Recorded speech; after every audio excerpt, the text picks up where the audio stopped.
আপনি তো অমরনাথের বাড়িটা কিনতে চান, আর আমি আমার টাকা উসুল করবার জন্য বাড়িটা বিক্রি করতে চাই। একেবারে ঠিক। তো সোজাসুজি আমার টাকাটা আমাকে দিয়ে আপনি আপনার নামে বাড়িটা নিয়ে নিন। অনর্থক নিলামে ওঠাচ্ছেন কেন?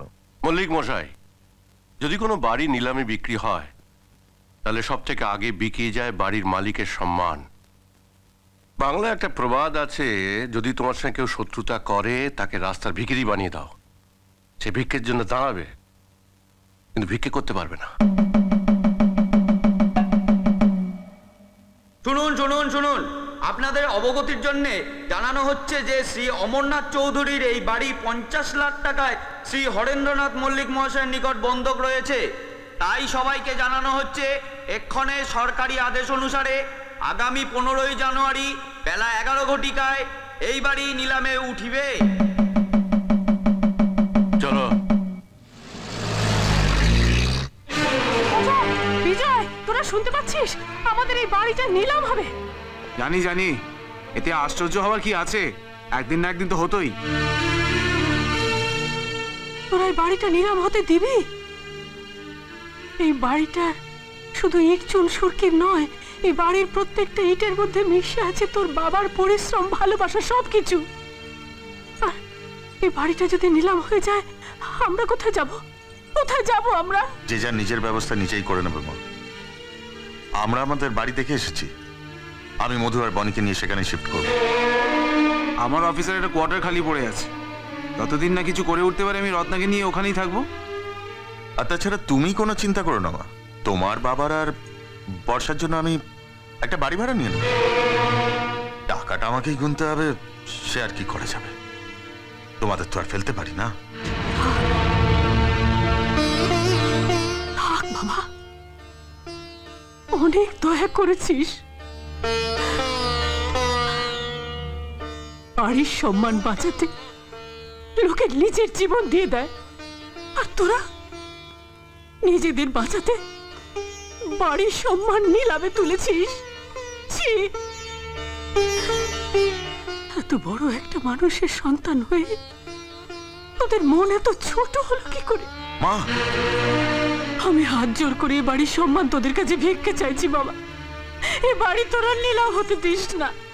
যাও কিছু একটা কর। অজয়, অজয়, বিজয়, বিজয়, আমি মা হয়ে তোদের কাছে মিনতি করছি বাবা। অনেক হয়েছে, এসব নাটক বন্ধ করো তো।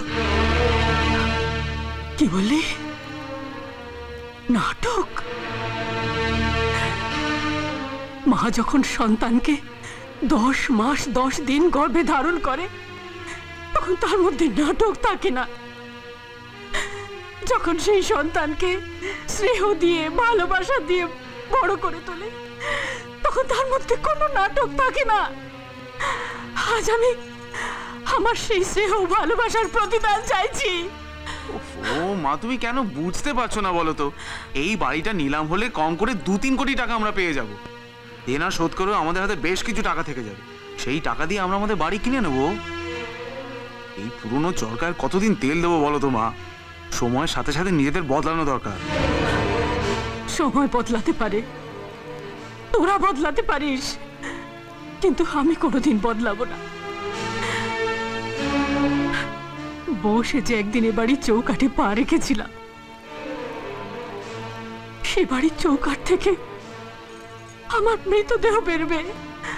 আমি কোথাও যাব না, কোথাও যাব না, কোথাও না।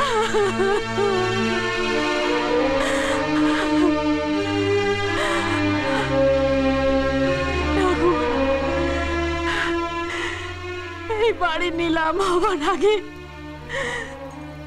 তুমি আমাকে তোমার কাছে ডেকে নাও, আমাকে তোমার কাছে ডেকে নাও, ডেকে নাও।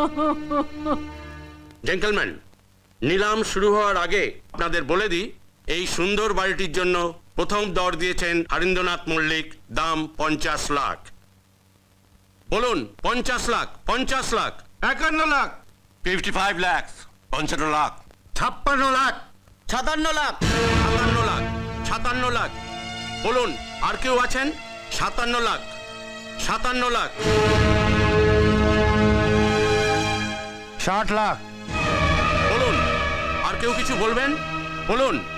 60 লাখ 1, 60 লাখ 2, 80 লাখ, 80 লাখ, 80 লাখ, 1 crore, 1 কোটি। 1 কোটি। এই সুন্দর বাংলোটির দাম মাত্র 1 কোটি। 1 কোটি 20 লাখ, 1 কোটি 30 লাখ। ফ্যান্টাস্টিক। 1 কোটি 30 লাখ, 2 কোটি। 2 কোটি, 2 কোটি। বলুন, এর থেকে আর কেউ বেশি আছেন? বলুন, বলুন, আর কেউ কিছু বলবেন? 2 কোটি 1, 2 কোটি 2, 2 কোটি 3। নিলাম শেষ। আজ থেকে এই বিশাল বাড়িটির মালিকানা পেলেন রুদ্রপ্রতাপ সেন।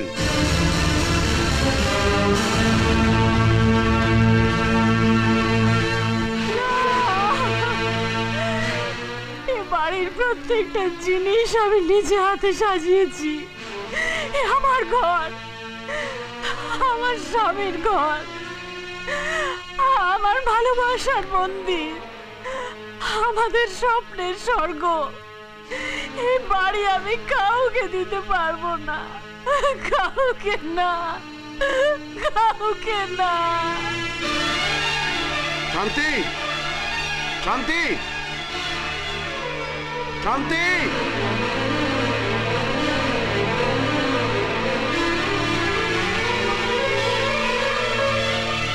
শান্তি, শান্তি, দরজা খোলো। শান্তি, শান্তি, শান্তি, দরজা খোলো।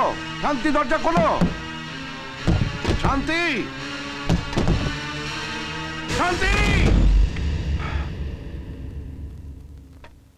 শান্তি, তুমি যদি এইভাবে ভেঙে পড়ো তাহলে আমাকে ভরসা দেবে কে? আমি জানি আমাদের পায়ের তলা থেকে মাটি সরে গেছে। নিলামের ডাক তোমার বুকটাকে ভেঙে দিয়েছে, কিন্তু এছাড়া তো কোনো উপায় ছিল না। শান্তি, তুমি এখনো কথা বলবে না? শান্তি, শান্তি, শান্তি, শান্তি, শান্তি। না মা, তুমি আমাকে এভাবে ছেড়ে চলে যেতে পারো না। আমি কি এর জন্য এত দূরে চলে গেছিলাম যাতে সারা জীবন তুমি আমার কাছ থেকে দূরে সরে যাও? আমি কি এই জন্য দিন রাত পরিশ্রম করে একটু একটু করে টাকা জমিয়েছিলাম যাতে তুমি আমার সঙ্গে কথা না বলো? দেখো মা, দেখো আমি তোমার জন্য কত শাড়ি এনেছি মা। দেখো, নীল শাড়ি, লাল। এই দেখো, এই শাড়িগুলো আমি কাকে পরাবো মা? এই শাড়িগুলো আমি এখন কাকে পরাবো মা? আমি কাকে পরাবো? Got it! Well done, well done, well done, my boy, well done.Eki, Shankar, কি হলো? No, no, no, don't be emotional, my boy. ওঠো। আরে, you have done a good job. ধন্যবাদ। তোমার স্টার হওয়ার কেউ আটকাতে পারবে না, and I mean it. Thank you sir. আরে এই স্বপন, এদিকে এসো। আরে ভাই, একটা ছবি তুলে রাখো, আগামী দিনের মহানায়ক। পোস্টটা এইরকম।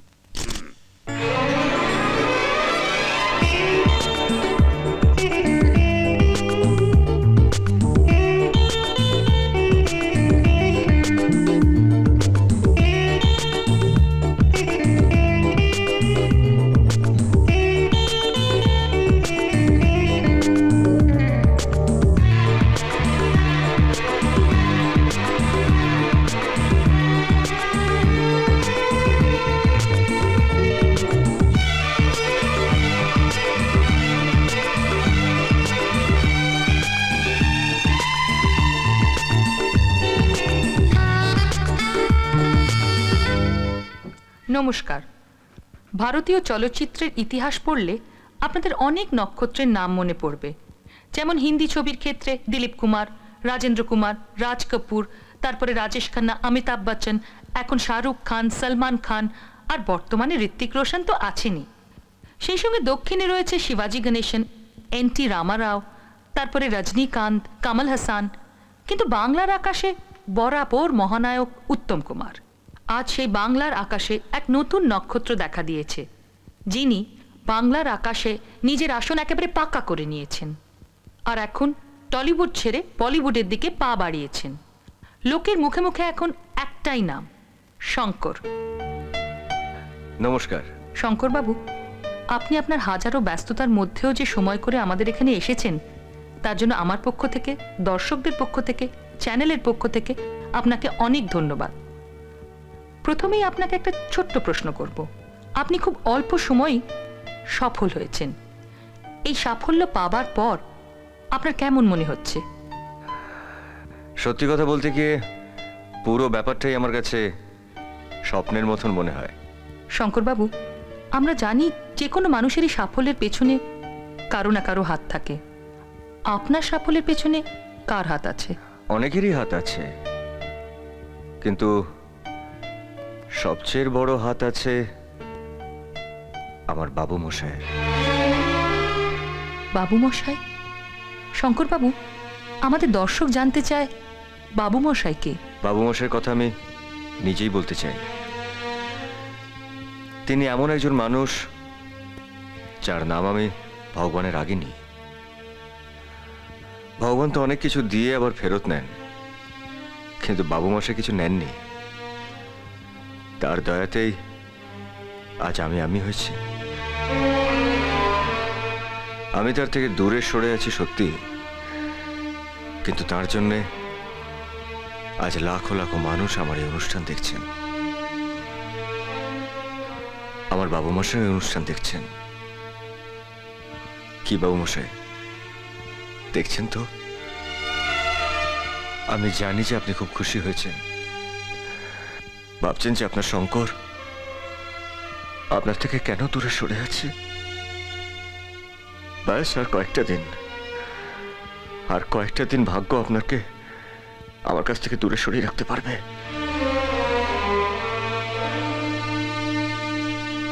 মাকে দেওয়া কথা আমি রাখবো বাবু মশাই। আমি ফিরে আসবো বাবু মশাই, আমি ফিরে আসবো।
বাবু, কাকে খুঁজছেন?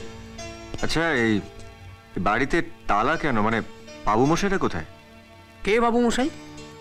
বাবু মশাই মানে চৌধুরী বাবু। ও, আপনি ওনাকে খুঁজছেন? উনি তো খুব ভালো মানুষ ছিলেন, কিন্তু অনেকদিন হলো চলে গেছে।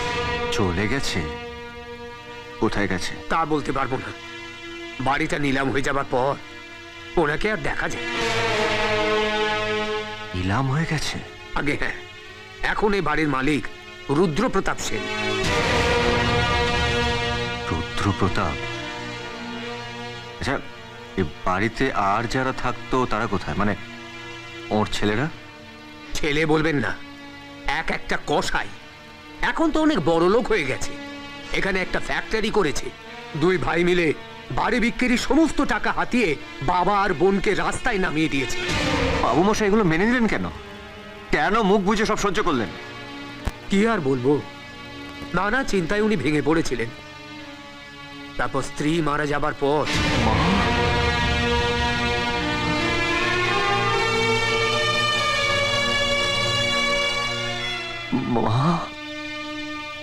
মা নেই।